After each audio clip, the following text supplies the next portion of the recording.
ఆంధ్రప్రదేశ్ రాష్ట్ర ప్రజలందరికీ నమస్కారం. 2021 సంవత్సరంలో ఒక ఎమ్మెల్యే నిండు శాసనసభలో మాతృ సమానరాలు బోనమ్మను ఉద్దేశించి వ్యక్తిత్వ హననం చేస్తున్నాడు. మాట్లాడుతూ ఉంటే నాటి ముఖ్యమంత్రి జగన్మోహన్ రెడ్డి దుర్యోధనుడిలాగా వికటాట్టహాసం చేస్తూ సభలో కూర్చుని చిరునవ్వులు చిందించాడే తప్ప ఇది మంచి పద్ధతి కాదు, ఇది తప్పు అని చెప్పి ఆనాడు అతను స్పందించినటువంటి పరిస్థితి లేదు.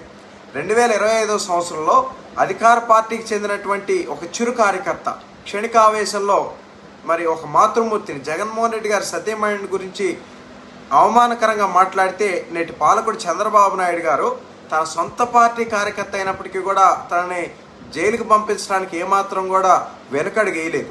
శ్రీకృష్ణుడిలాగా ఆయన నిలిచి ధర్మాన్ని నిలబెట్టాడు అని ఈ సందర్భంగా నేను తెలియజేస్తా ఉన్నా.